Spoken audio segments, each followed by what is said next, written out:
Good evening, one and all, and welcome along to Season 2, Episode 70, the post LA Rams show, hosted by myself, Brian, and I'm joined tonight by my Celtic cousin from over in Scotland, Mr. Paul Stewart. How are things, Paul? Not too bad. Not too bad. Happy football's back, but obviously we're going to be talking about the first game of the season, so there's a lot to kind of cover today. There is surely. You fully recovered from the 5 a.m. finish on Sunday night? I think I've still got the caffeine injected into my veins, to be honest. I managed to survive without caffeine, but I think I'm going to need it at some stage soon. Yeah. So I think once this show is over, I'm going to be hitting the bed straight away. But you're not the only one. But if we jump into it and have a quick look at our news round today, so obviously Cowboys lost 20-17, and we're going to get into that in a bit more depth. The Washington team of football had a victory on Sunday. The team with no name. The team with no name. Yeah. And as a defensive lineman, Paul, you must have been foaming at the mouth at some of the performances from that team. I'm trying not to cuss here, but god damn it, man, Washington's D-line looked ridiculous. They looked ridiculous. Like Chase Young, holy crap, he is worth that draft pick. Like it's just scary. Like I'm not like for our offensive line. Like when the future comes, when we do play Washington, I'm not looking forward to that matchups with Chase Young and that, like, because he can play both sides of the ball, left and right. So it'll be very interesting to see, for sure. Yeah, I think we're lucky in that we're not due to play Washington in the next couple of weeks. So hopefully by that time we should have Lyell back. Yeah.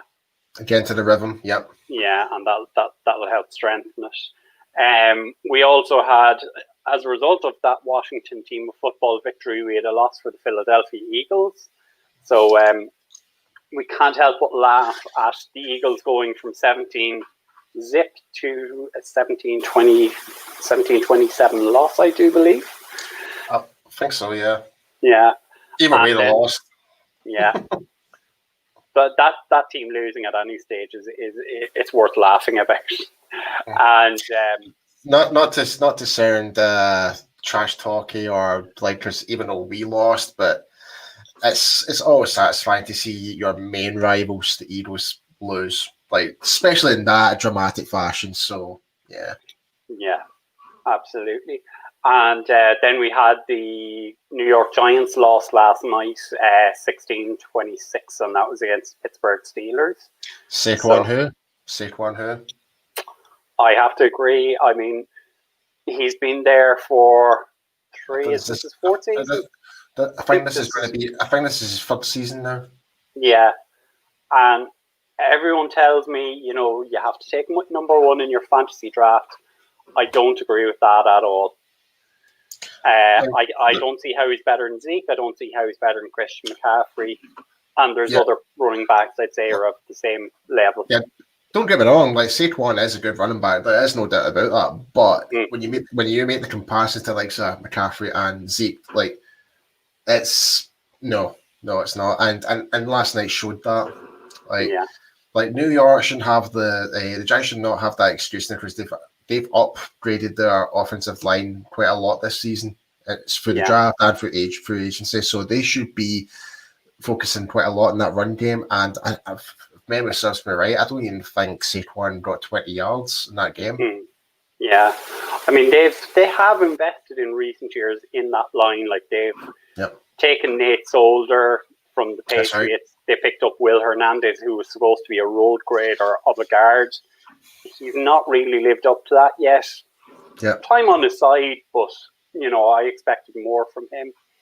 And then, as you say, it was Andrew Thomas they picked up in the draft, I believe. That's right. Which was quite the surprise, especially because everyone was talking about Tristan Wirfs at the time. Like Yeah. he would have been like the first tackle to go off the board, but no, it seemed to be Andrew Thomas. So Yeah, there we go. So before we jump any further, we must give a shout out to our show sponsor. So Barry Griffiths and the team over at Cowboys Experience. If you are heading over this year, if they do manage to get games opened up and fans in to attendance, make sure you book that through Cowboys Experience. You have the website there. Paul, as always, give Barry a shout out. You've experienced what it's like with Barry and the team.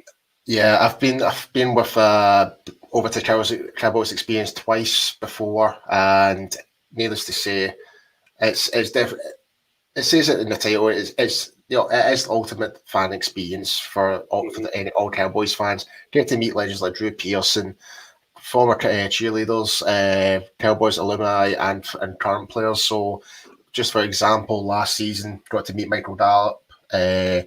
Kobe's unfortunately is not last season, the year before, sorry, it was 2018 I went before, sorry, and met previous years, met Travis Frederick, Zach Martin, Jalen Smith, so you are meeting starting players within the Cowboys roster. You're not like just meeting backups or whatever and that, you are meeting the core players that make up this football team, and not just that, every time that you're over there, and they find out that you're from the UK, honestly, you get treated like royalty. That's all I can say about it. So every time I've been there, it feels as though you're well looked after, well fed, well watered.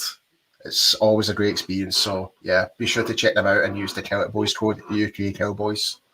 Yeah, and the thing, just to be wary with this year, I do believe Barry and team are also trying to set up a virtual experience. So keep an eye on their website, keep an eye on their Twitter, Instagram, keep an eye on all their feeds.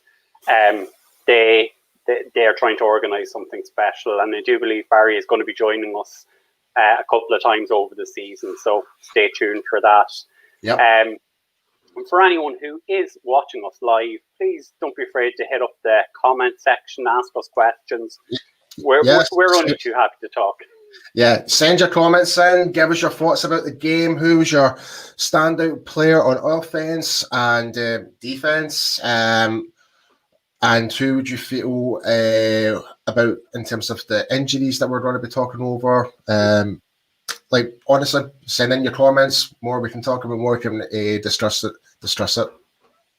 So, speaking of, and a nice segue there from Paul. So the injury updates that we have so far.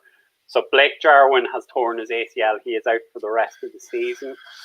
Yeah. Leighton Van Der Esch has broken his collarbone. He's due for surgery and will miss 6 to 8 weeks. And Cam Irving, who didn't start at right tackle on Sunday night, has a pull on his MCL, and he's likely to miss 3 to 4 weeks.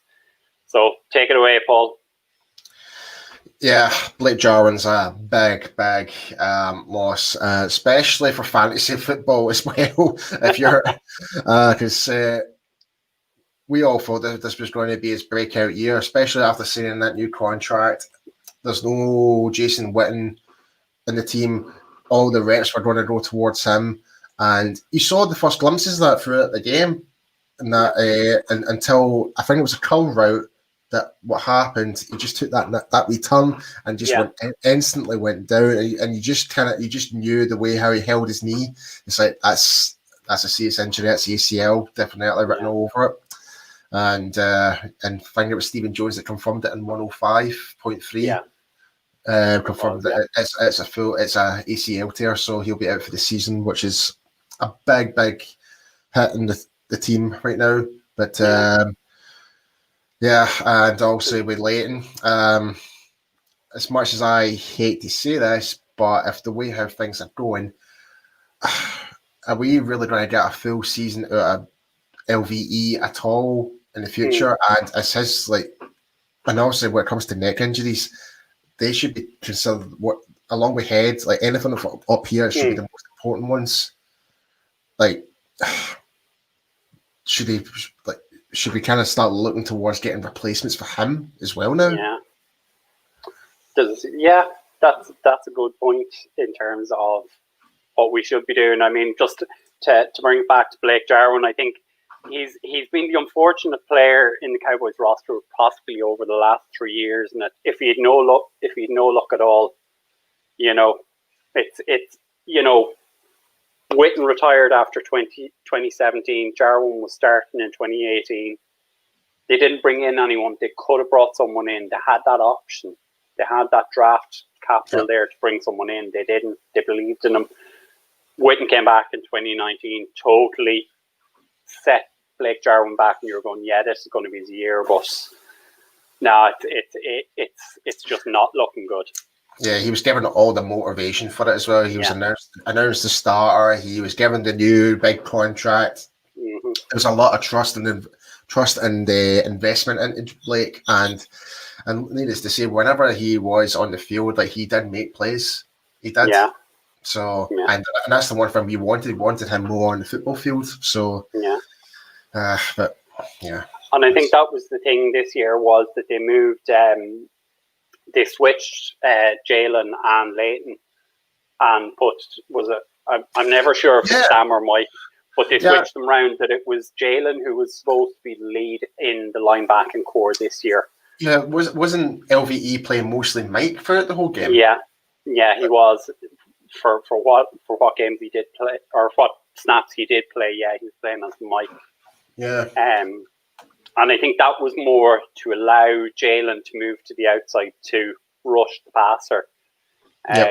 We'll talk about that in a wee bit, but that was kind of more the thinking, was Leighton would be your presence in the middle and call things, and Jalen could concentrate on rushing the passer. And as we say, Cam Irving, 3 to 4 weeks, were we all thought he was starting on Sunday, and then it was announced that Terence Steele was starting. So we'd expect Lyle to come back. In fairness to Terence Steele, a lot of odds were up against him. Considering it was his first cross game, he was up against one of the best defensive linemen in the league, if not the best defensive lineman, Aaron Donald. So there's been moments, like, there was some plays, some snaps that he actually held his own, but man, there was one, and this is not taken away from Steele, but it was from the other parts of the line. But we'll go into that later on. There was one play I just like, geez, we need, as an offensive unit, we need to be better. Yeah, so, but I think I think I saw that somewhere just before we started talking this evening, and someone was saying that the O-line for the Dallas Cowboys is a big worry, and it's the most underperforming unit we have. It's so weird to say that. Yeah. After you were like top 5 offensive, like top 5, rated all those years. No, it kind of seems to be, it's now in that weird fragile state that we're in. Yeah. So it's going to be interesting. Like, I mean, we've already touched on it this evening twice, in that we were talking about possibly needing linebackers. I mean, I know Rich Jones, Graham Wilson always say this: when are we going to address the O-line? And I think it's something we're going to be looking at next year. I really do. Especially, and it's something that we've already talked about. It's like, are we going to get as much games out of certain players this year, especially with everything's kind of going on, and it's not just our team; it's other teams as well. Like, you're seeing players getting injured. Like, what was the LA Chargers player? I think he had to get the cast on his leg during the game against the Bengals. I did not see that. Yeah, I think it was like within the first 5 minutes of the game or something like that. You had to get, and that's him out for the season. Now I can't remember what the player's name is, but it just comes to show that it's just one of those scenarios where anything can happen. Yeah. You know? So if we move to the roster moves, so Mike McCarthy has come out and said that their moves are possible up to Friday.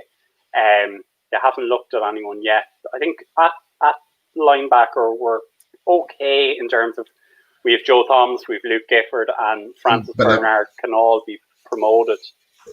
I think, like, this is my personal opinion. Like, even though Bernard was the star drinker, but I think he should try and get that go ahead, because I still think we still need that bit more coverage. He has that cover stepper style linebacker. Yeah, absolutely. And then, Like, I mean, why not? He was tearing up trees in practice camp, so especially going forward for this game going ahead. But we'll leave that to the guys on Thursday's show. Yeah, absolutely.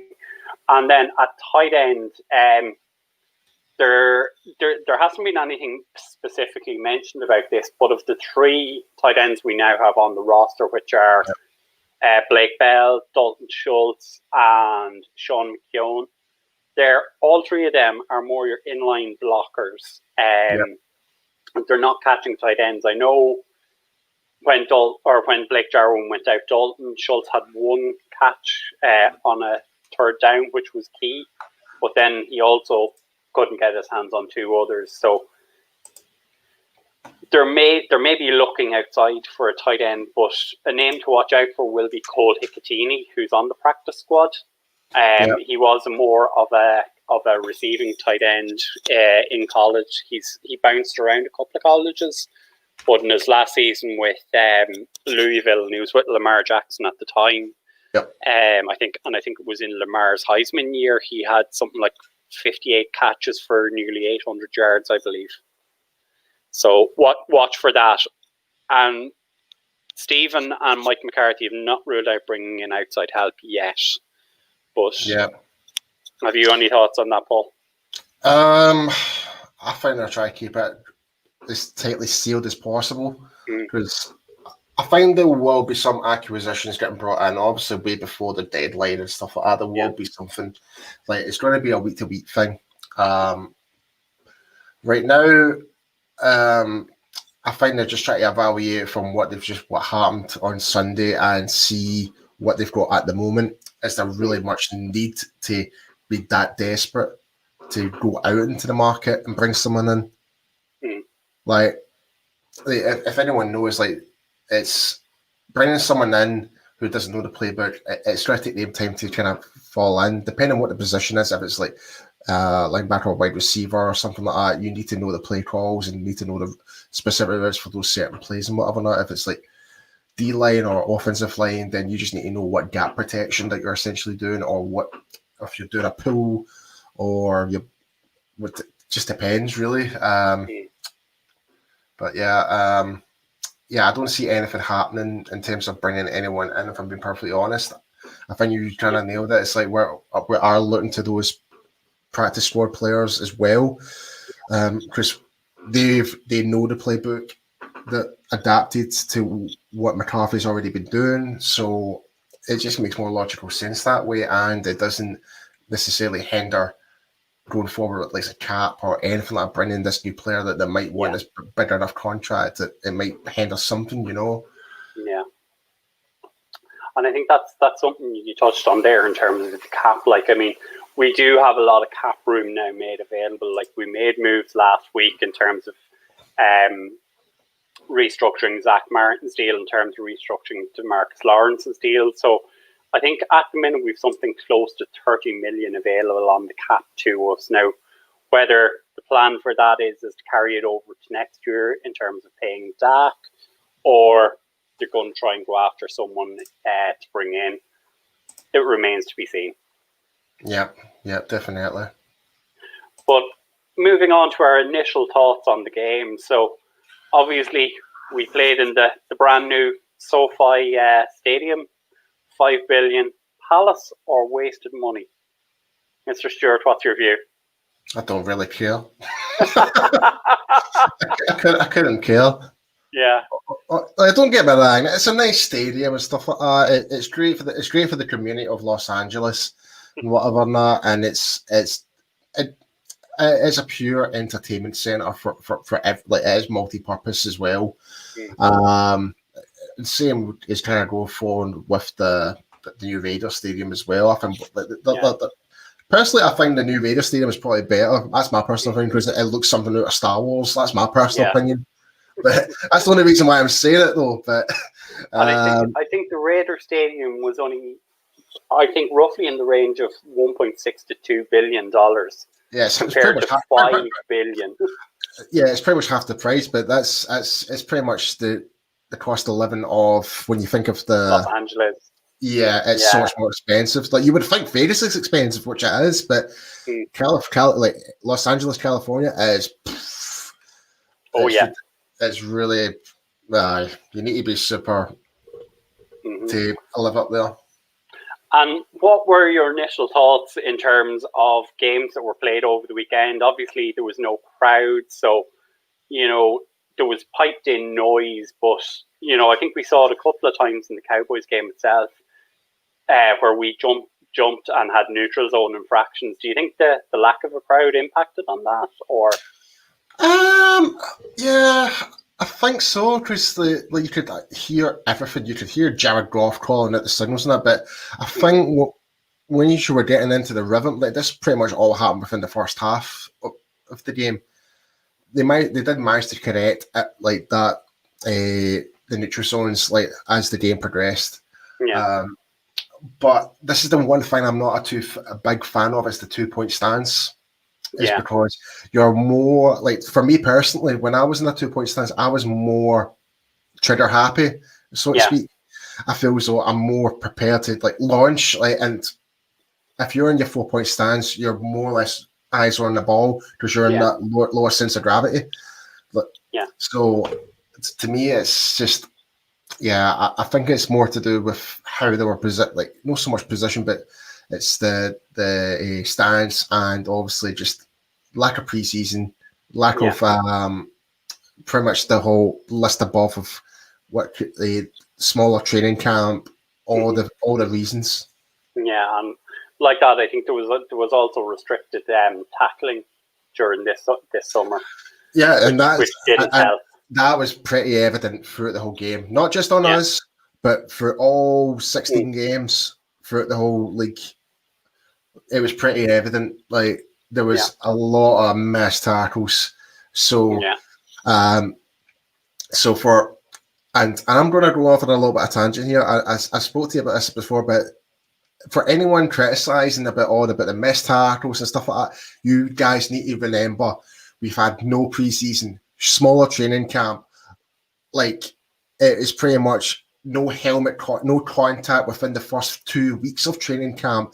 So all these factors factors here, and people still expect perfection. I'm sorry, but it's just unrealistic. It's week 1 of football of the brand new season with everything going on. You are bound to make mistakes, especially if you're a rookie as well, coming in here as well. Like, so I just want to clear that little bit of air as well, because and there was a couple of fans that kind of like may have had to go at me and stuff like that for saying I'm accepting what was it? I'm trying to remember the exact comment. Mediocrity. I'm accepting mediocrity within the Cowboys. Well, if you know me, that is complete horseshit. I'm sorry I cursed, but that is bullshit. I want Cowboys to win every game, but the thing is, I critique and evaluate everything. Yeah. Like all the guys here on our show, like Brian, Mike, we go in depth and we try and assess what specific went wrong and what those reasons could be. It could be injury prone, or it could be whatever. We just don't go and say, fire Mike McCarthy is week 1. I mean, that makes no sense. So anyway, sorry if I went off on a little tangent there, but I just had to. No. Like, I mean, I think that was like, I mean, all of us were up on Sunday night watching the game, and I think probably I was the most reactionary of the bunch of us. In terms of, I think at one stage I did make reference to this looks like a Jason Garrett offense. But that's ridiculous. I think. Like, I'm sorry, but when you're playing, I mean, like if you play the game, like 9 times out of 10, you're going to have the same scenarios. You're going to either have 3 receivers, 4 receivers, or running back. Like, you're not exactly going to put on 10 offensive linemen and say, "Oh, that's Jason Garrett." You know what I mean? Yeah. Like like there's similar formations in that. Like, I don't know, man. I don't know. I find we're all on the same page now, trying not to react now. Yeah. I mean, I think that was what I was going to say, was in terms of, it's why I avoid Twitter during a game and why I don't post on Twitter, is because you're het up, you've pent up aggression in the game. when all of us looked back on things and different scenarios during the game, we all agreed, yeah, I can see why such and such is happening. I think on that fourth down play, I was calling for the ball to go to Zeke, and Mike said no, or Mike was saying that CD Lamb cut out of his break early. That's the great thing with us as a group of people. We all balance each other out, which is great. Well, it's funny that you mentioned about the fourth down, right? So I supported that. I'll be honest. Yeah. I'm like, finally we can actually be a bit more aggressive. We're going for the win. Yeah. Which, and for someone to say, bring back Garrett to be more conservative in the game, it's like, come on, man. It's like the thing that we lacked the most was having the balls to do something. Yeah. So I fully support that decision, and that's the thing. Not all plays work. You reevaluate, you learn the playbook. You look at the film, and you learn from that. And next time it'll happen. That's it. Simple as it. And I mean, the thing is, the great thing to see was CD did take ownership of it. He came out after the match and said, "Yeah, that's on me. I broke early out of my run." Yeah, you could tell he took was it 2 or 3 yards less before the cut in. Yeah, so because he should have been at least 1 yard above the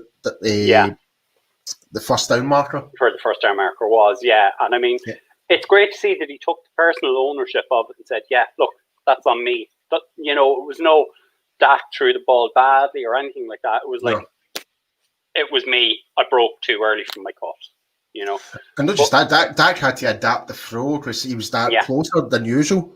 Yeah, so that is true. That is very true. So feeding into our offense. So on the night, I think in terms of the offense, it was a bit of a mixed bag. I suppose we've already kind of talked about the offensive line, and I'm gonna give you the floor on this because I know you had issues with a lot of guys on the line, specifically one man from at left guard. Yeah, Mr. Connor Williams. Don't get me wrong.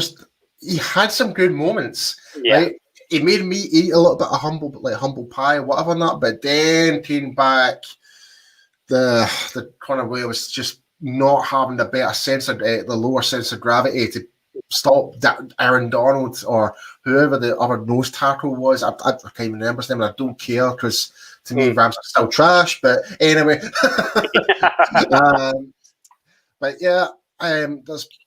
but in terms of the offensive line as a whole, though, there was one moment, and it was our friend at Law Nation that posted this of the video clip, and it was horrible to watch. It was Aaron Donald coming across Connor Williams, but the way how the play panned out, Connor Williams had to make sure his left get up was always protected, and whoever filled in the right had to mark that up. But Joe Looney and Zach Martin were bundled together and absolutely crushed them right down, took them both out, pancaked the both of them, and I'm just like, this is not good. This is not good enough.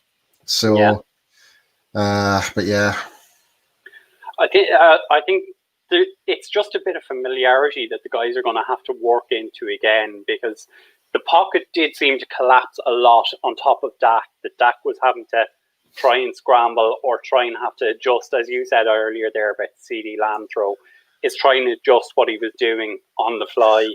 It's just going to take games. And there was a nice situation where coming to Dak was the Amari Cooper throw. That was never intended for Cooper at all, because his first primary receiver was, I think he was double covered. Right? Yeah. And Cooper, he did not expect the ball to be thrown at him because it was not designed for him. No. And people were criticizing it. I says, well, you need to kind of remember, he wasn't the main target for that play. Yeah. And I mean, if you look at that play, that throw was actually, it was more down at his thighs more than anything. It was more right in the hip. Yeah, Dak doesn't make throws like that. He does not throw balls at someone's hip. Yeah. If it was the primary target, it would be between the numbers. Dak is that good. But speaking of that, so we can see the stat line there, 25 of 39, 266 yards, a touchdown, no interceptions, and a 92.5 quarterback rating. So that's the big takeaway is 0 fumbles and 0 picks. Yeah. That's a great takeaway offensively. Despite we didn't win, but we didn't give the ball away from where the Rams were capitalized from. There was no interceptions or whatever and that. But in terms of that, when it comes to the interceptions, we did in defense. We did. So the other point there that I'm just seeing is he also threw to 7 different receivers. So I think we're starting to see the playbook open up a little bit, because obviously he had his 4 primary targets, but he also threw to Zeke. He threw to Dalton Schultz, and there was also one to Tony Pollard, I believe. Yeah. So Amari Cooper with 10 catches, 81 yards. CeeDee Lamb 5 catches, 59. Gallup with 3 at 50 yards. That's actually quite good, considering that was only 3 catches. He got 50 yards. So Gallup did a good shift regardless of the number of catches, but he still managed to gain a lot of good yardage regards to that. So that was like a 16.7 average on Gallup. Yeah. So he's out there to make a big statement this year. Absolutely. I mean, he's out for play for that bigger contract for sure. Yeah, I mean, Michael Gallup is in a contract. We know it's his 3rd year, but it's effectively a contract because Cowboys are going, right, we have Michael Gallup, we have CeeDee Lamb. Yeah. Gallup has 2 years left, and he has to show us that he's worthy of a contract. Now, exactly. Whether I don't know whether he'll they can tie up big money in 3 receivers when you're already tying up a quarterback and a running back. But, Gallup has to turn around and say to the Cowboys, look, I'm too good to be cut or to let walk. So he's making it hard for us, that's for sure. Yeah. From a business point of view. And what more do you want? So but just to kind of follow up on the rest of the guys, so Zeke only had 3 catches with 31 yards. So even that, still most of those were screens. He still managed to get 10 yards average put on that. Tony Pollard, two catches with 22 yards. Blake Jarwin, only 1 catch with 12 yards. Unfortunately, we wanted more, obviously, with the injury. Yeah. And Dalton Schultz should have been 2, but 1 catch with 11 yards. So, but when you add that all up, it's actually, it was okay. But I think that the only takeaway is just like there was still the odd drop catches scenario, but again, it's the first week of the season. If you were to say from week 4 and week 5 onwards, then you'd be very concerned. Yeah, absolutely, 100%. I think the shining light of the game for us was, if we move along, is to Zeke. I mean, as we say, he had just as rolling through the bottom of the screen there.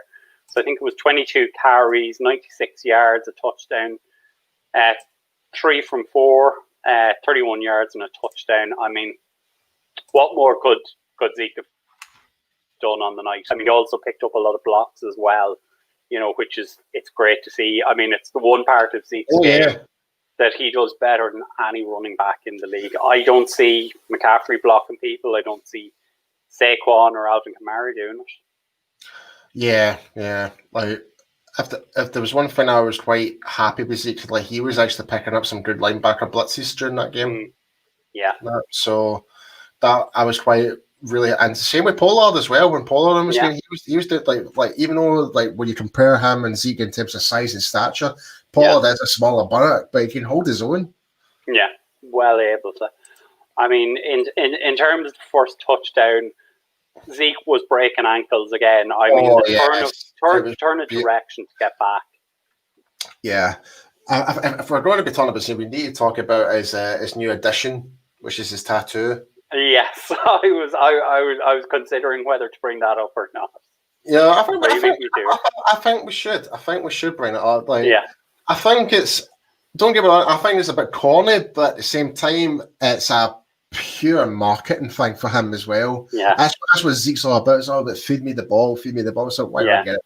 why not get tattooed? So the guys in Madden, NFL, EA Sports will have to kind of start doing that as part of a celebration. Yeah.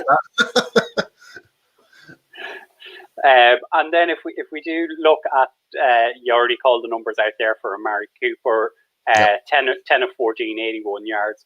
I mean, I think Amari became a bit of a safety valve for Dak once Blake Jarwin went out. It was short dump offs more than trying to extend the field.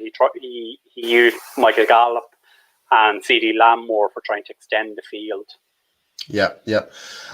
And that's the thing that I was quite was he not supposed to be questionable for the game as well? He was questionable. So, and yet he still nearly produced a 100-yard game. Yeah. 81 yards. So it's still but even still, it's still a good shift. Yeah, absolutely. And as we say, when most of them are short dump off balls, and he wasn't trying to extend the field. And the thing we've heard for the 18 months, 2 years that Cooper's been with us is he doesn't do it on the road. I mean, he did it on the road on Sunday night. Yeah, but the only thing I was missing is actually putting the points on the board. That was it.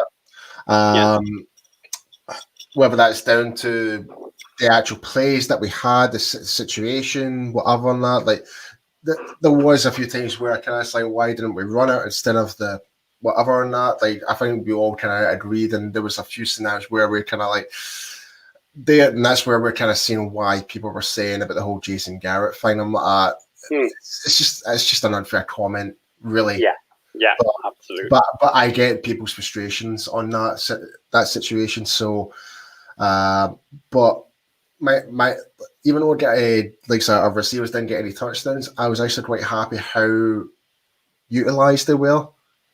Maybe not as much catches or targets sent to them. Yeah. But when our main core is primarily Zeke with the running game, you need to expect to see those numbers kind of drop down a little bit. Yeah, and I mean that is a bit of a change from last year. Is that you know, and I know it's only one game sample, so we will see how it goes. And I mean, I fully expect Sunday to be a shootout, but the guys will cover that on Thursday night. Is that we did try and run the ball. We tried to use the clock intelligently, but we weren't at any stage chasing the game where we had to throw the ball. Yeah, just as well. I think it's just like, guys, get your comments in as well, because we want to really hear from you guys as well. What thoughts of you? Did you feel like our receivers were performing well despite there was no actual points on the board from our receivers? Like, just send us in your comments. Let us know what you think, and we'll discuss it. Mm-hmm. So, moving on to your favorite part of the game, the defensive side of the ball. So, right. Yeah. Yep. The name is going through the bottom of the screen. Aldon Smith. Talk about it, Paul. 5 years. Wow. For him to come back after 5 years of no football, where he was with just that decline in life and just like dealing with what he had to do personally, for him to come out and just was pretty much our most effective defensive lineman all night. Because I think he had 6 tackles and 5 assists. Yeah, assisted tackles. So and 1 sack. So I think that was the only sack in the game that we had, and and came from Aldon. So I can't help but just applaud for him what he did. But if there was one thing in terms of defensively, I still think we were really slow. I thought we were really slow, and not just that, we were really trigger happy. And this is what I made the comment about the 2-point stance. Yeah.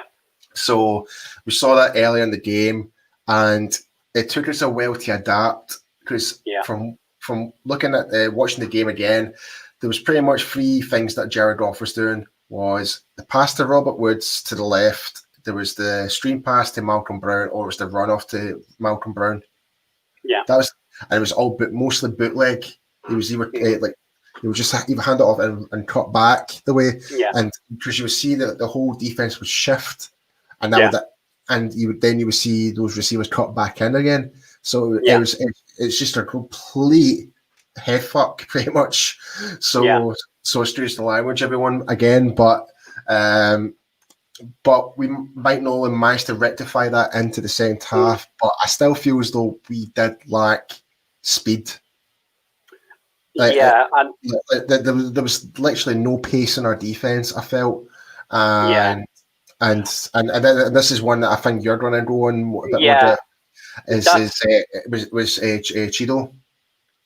It is, but just going back on your point there, I think part of the reason, and I don't think it was that the defense as a whole were slow. I think it was Goff was getting the ball out so quickly. I mean, I think it was between 2 and 2.5 seconds the ball was out of his hand from the snap, so the defense were getting that chance to get a read and get after him because, as you say, the defense was moving. It was a bootleg, a handoff, or a pass to Woods.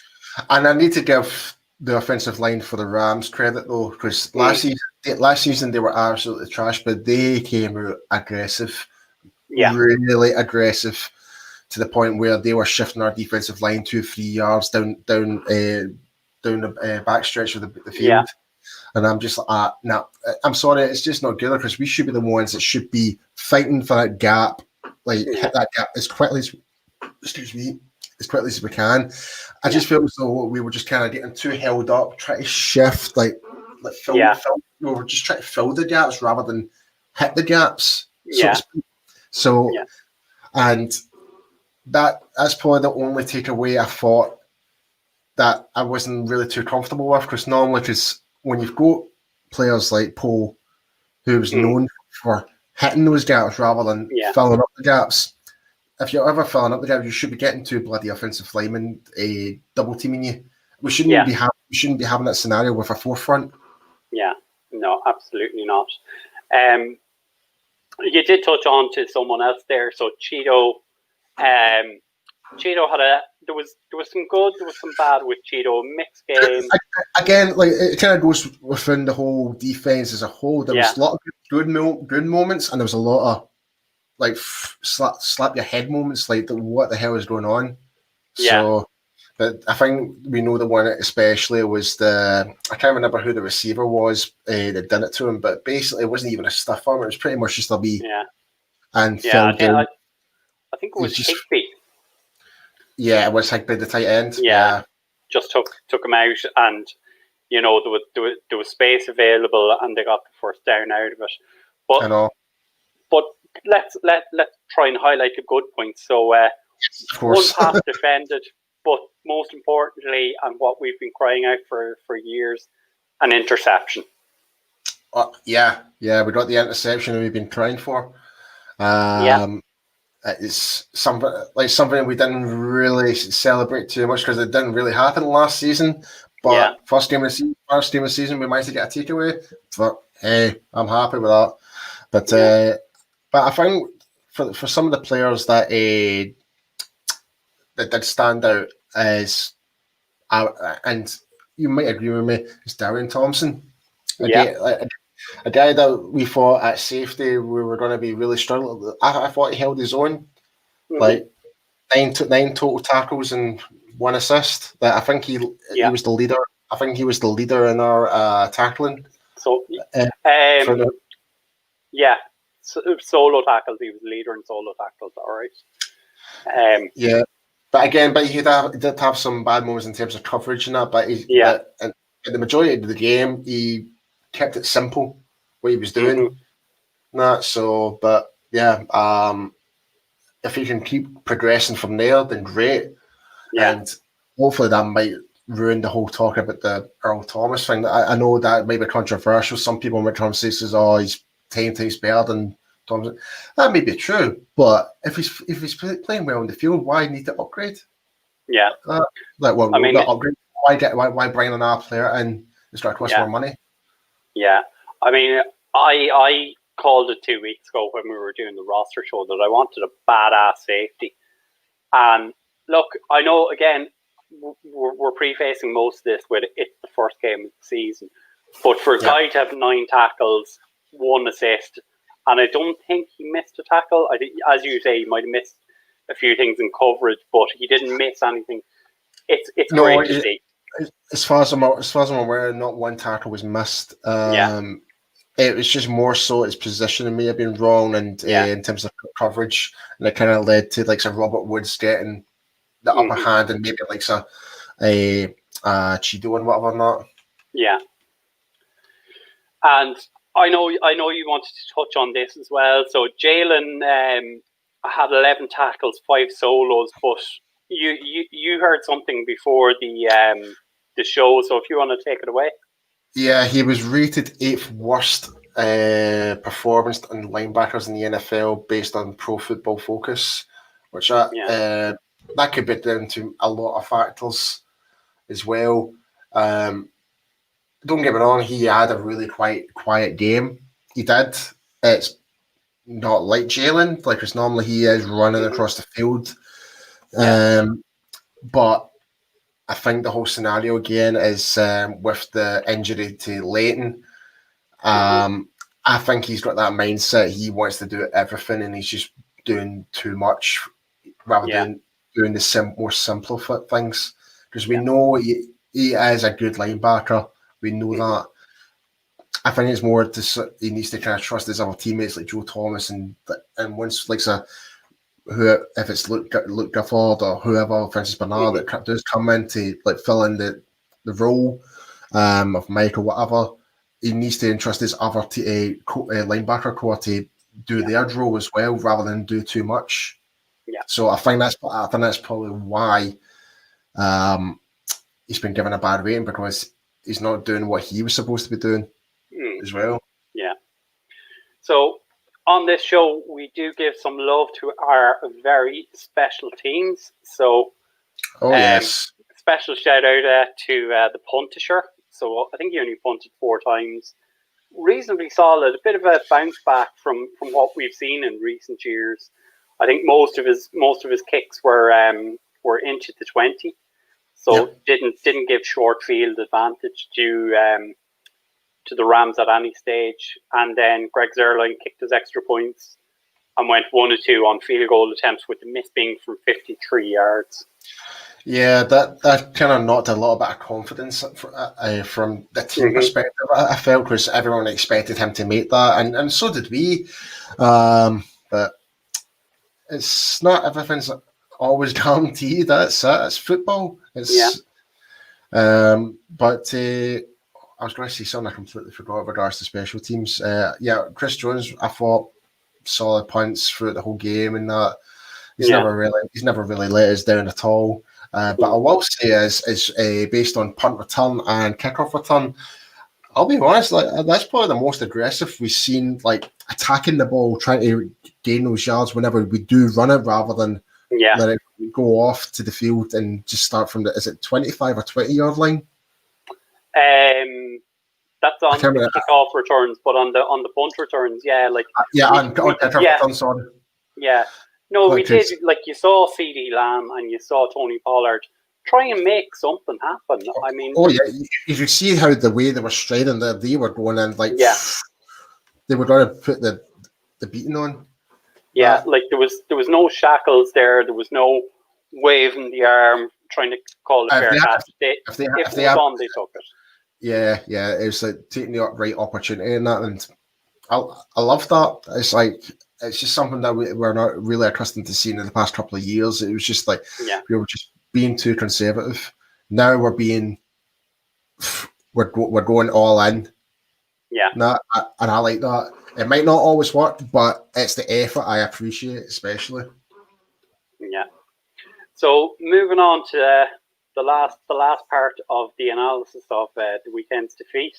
So the coaching. So we've a few things there in terms of, the differences between this and the Jason Garrett era. And I think that kind of feeds into the second point. That, we went for it on 4th down and we had the CD Lamb incident. I think McCarthy was a bit more aggressive in what he was trying to do with the team. Yeah, potentially. again, I still think like the whole differences from the Garrett era. That there was a fair bit of differences. Obviously, especially defensively, you can notice there was a big defense. Like, and I've already kind of mentioned it before in terms of how the defensive line was positioned. That was the biggest takeaway I noticed straight off the bat when the first series came in. I was like, all right, 2 point stance. All right, okay, this is different. Not what like, but yeah. Don't know what else to really say. Like, really, like I think again, and we touched on this earlier in terms of like the fourth down decision with CeeDee Lamb. I think we all said this. Yeah, we all agreed with the decision to go for it.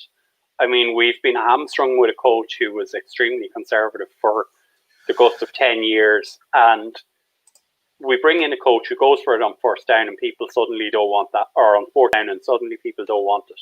You know, which is it? You know. Yeah. You know, you can't hang the guy up for doing what people have been crying out for years. But the other point there that I had put down was, you know, that this is the first that hit out. Are we being too critical? Yeah, we've been very overcritical. Yeah. Like I mentioned before, I had to call people out. It's like, listen to what you're saying. It's week 1, less preseason. No preseason, no training. Like I'll keep repeating that. And the comment I kept saying was Rome was not built in one day. Yeah, right? It takes time for especially with the whole new coaching changes and everything. You're not expecting Super Bowl tomorrow. Yeah, it takes time to build, and especially when it comes to team bonding with coaches as well. Yeah. Like that's the big factor. It's all about trust end of the day. So, and this kind of goes to like what I was just kind of mentioning about Jalen. It's like he might still have trust with the other linebackers that he's not too familiar with. Yeah, for sure. And I mean, I think, look, let's be honest. In terms of this game and potentially this season, look. Teams who have had very little turnover should be doing better this season. You know, like we've had COVID, we've had restricted training, we've had shortened camps. You know, a team's not familiar. We've had no preseason. So a team like the Rams, and we discussed this off air. Yeah. Yeah, they are regarded as one of the teams to make the playoffs. So yeah, that just comes to show, like, and they've not really lost that rhythm. Like they've actually kind of like brought in some new additions to their team as well. Yeah, they have. But let's wrap this up with the one thing we haven't mentioned so far, and I know you're going to be quite passionate about this. So the offensive pass interference call on Michael Gallup. I'm surprised it took us 54 minutes of this broadcast to even get into that. That is going to be one of the most fucking stupidest things I've ever seen. Like, Jalen Ramsey, if you ever, like, probably won't ever see this, but if you ever do see this, you should be given a bloody Academy Award, Oscar, for that performance, mate. Seriously, that was shameful. Like, honestly, you're worse than Marco Materazzi for Inter Milan. That was shocking. There you go, folks. We give you everything in this show. Marco Materazzi getting this shout out. But if anyone who doesn't know Marco Materazzi is, go look up the FIFA World Cup France versus Italy when Zinedine Zidane gives him the headbutt and how he acts towards it after it. It's same idea. But in terms of the actual play, though, sorry, it was bullshit. I'm sorry, it was a bullshit. Like when I watched it, 4 a.m., whatever time it was, I was going off my nut. It's like, how the hell? Like it wasn't exactly like shoved them out the way. Like all he did was he broke free from Ramsey. Ramsey tried to clog him up, and then you see Ramsey going, like it was like something. There's like something out of Team America. Like the whole scene, like at the pyramids, like I'm just like, it very much seemed to be a case, like from what I was seeing, it was hand fighting. And at the point that Gallup, as you say, broke free, the arm, I think the elbow straightened, which is where they claim that's offensive pass interference that it's pushing off. I totally disagree with that. Call. Yeah. Such a bad call. It really was. It's a terrible call. I mean, the guys receivers don't seem to be allowed to fight for their space with cornerbacks at all.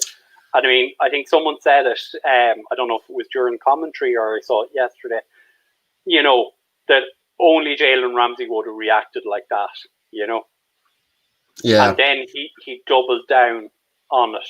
And it was either on his Instagram or his Twitter, that he was saying, how is this not pass interference?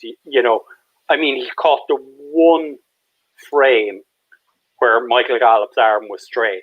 I mean, come on. Yeah. And that's already the gravity of that, like, if you were to run that in motion, he was already gone. He was already gone by then. Yeah. So, yeah, Ramsey, you, look, man, you're absolute joke, mate. Absolute joke. So we've managed to get nearly an hour out of this show, Paul. I was struggling to think we'd manage it, but we have. No, I think we managed to cover it quite well within the hour. So yeah, I think we did all right. Once more, I'm just gonna remind you all. You can follow us on Facebook, on Instagram, on Twitter. The podcast will be up on YouTube, Spotify, iTunes. I think there's a couple of other streaming services that we have. I think so. I'll need to double check with Mike, but I think we're in the mass majority of all the platforms, the mass majority of all the main ones. So yeah, be sure to go and check them out, folks. But please, guys, please don't be shy leaving in comments and that. Obviously, we won't be able to do any comments because it's near the end of the show, but especially for the pregame, get your comments in and during the broadcast. And we can talk about it, whatever and that. So, yeah, be sure to do that. So, just before we wrap it up again, reminder to shout out to our sponsor, Mr. Barry Griffin and the guys over at Cowboy Experience. If you're heading over for a game, if games are allowed and spectators are allowed in, get in touch with them. You'll get to meet and greet the players, tailgating, game day, and there is a special discount for anyone who uses the UK Cowboys handle when they apply. But as we say, also keep an eye out on their webpage, on their Twitter, because they are trying to organise virtual tailgating sessions this season. So we'll wrap it up at that, Paul. And we'll wrap it up now. Yeah, for sure. And a reminder for everyone to tune in at 9:00 on Thursday night. Mike will be hosting. Oh, just a reminder: 9 p.m. UK time, 1 p.m. Pacific, and 4 p.m. 3 Eastern. Is it 3? 4 p.m. Eastern, 3 o'clock in Texas. Yeah. So. But be sure we'll put the screen at the end of the show so you can all check out what times they are available as well. But be sure to check the show out on Thursday for the pre-game against the Atlanta Falcons. All right. So my thanks to Paul for sitting through an hour of time with me, and take care of one another, and we'll see you soon. See you later, guys. Take care.